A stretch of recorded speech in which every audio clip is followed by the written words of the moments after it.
Hello everyone, welcome to the weekend. Predict 11. What I would like to see Eddie Howe go with this weekend. I want to know your start 11 in the comments down below. But let's get going, everyone. I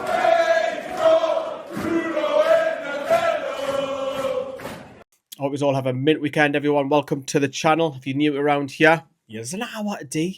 Hope you smash the like. We're going to bring something a little bit different towards the end of the season, see how these type of videos go. What I would like to see, my Predict 11 against what Eddie Howe will go with, and then we'll recap on it next week to see what actually Eddie Howe goes with. Now, I think Eddie Howe will pick an unchanged lineup, even though Anthony Gordon is coming back from injury. Whether he makes or not, I still think it'll be the unchanged. But this is my starting lineup that I would like to see for this match against Manchester United. In goal, this might surprise you, might not, Martin Dubravka. I just think he's been displaced, and I think it's probably harsh. I don't see any reason why he should have lost his place originally. So for me, Martin Dubravka will be in nets if I had my own way. Thankfully, I'm not that clever as Eddie Howe, so there we go. Right back, I would actually have Kieran Trippier. Once again, even if it was down to ligaments on Kieran Trippier, I'd have Trippier. I think Trippier's form has been fantastic the last few weeks. So I would have him as my right back. Of course, we've got an injury to Lewis Hall. So I would also have Tino Livramento across at left back. It would have been interesting if Hall was fit though, wouldn't it? Because Tino has had a couple of great games himself. The two centre-backs, I think they're pretty obvious who I would go with. Is Fabian Schär. I think he's brilliant.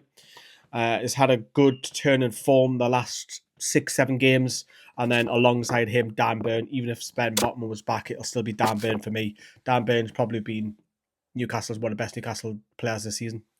And then the midfield three, that's not going to change. Tonali, Bruno Gomes, and Joe Linton. Pretty obvious. Pretty obvious from that for me. I think Eddie Howe will go with that as well. And then on the left flank, now, even if Anthony Gordon is ready, I wouldn't play Anthony Gordon. Mad saying that, innit? Because he's just come back from injury. I think Harvey Barnes, since he's come in, we've won 4 in a row. And he's scored, obviously, against his former side last Monday. But if they're both fit, I think bringing Gordon off later, bringing him on later, is better for his coming back from injury, just so we don't have any reoccurrence of anything. Just makes sense. Just makes sense. And then it gives Man United something to worry about later on. So Harvey Barnes, if I had my own way, will play left. And I can't believe I'm going to say this. I think Jacob Murphy. Now, normally I would probably say I would put Barnes on the right and Gordon on the left, or move someone else just so Jacob Murphy's not on the side. But remember, these are the different ones. This is the one I would like to see, not what I think Eddie Howe will go with.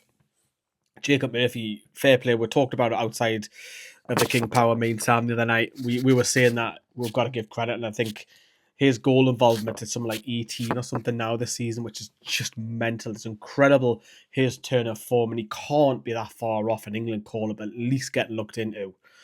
What a season he has. Probably going to win Unsung Player of the Season or Underrated or Most Improved, whatever we call it, because he will. But I still feel, obviously, that position needs strengthened. That's for a video for another day. But I think I'll go with Murphy. I think Eddie Howe will go with Murphy up top as well. And of course, I think we'll go with Isak. And my pick, of course, would also be Alexander Isak as well. So there's my starting 11. All right. That's what I think I would like to go with. But this is what I think Eddie Howe will go with. So there's not too many changes.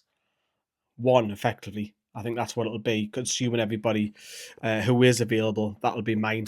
Obviously, there is some change that he can make later on the game. Like so Joe Willock hopefully is back from his concussion to bring off the bench. Callum Wilson obviously needs a few minutes. He might get a little bit more against Palace in midweek. But yeah, that's my predicted 11. We'll check up on it next week to see how we're getting on with the predicted 11. But let me know your predicted 11 in the comments down there below. And we'll see you soon here on Newcastle Fans TV.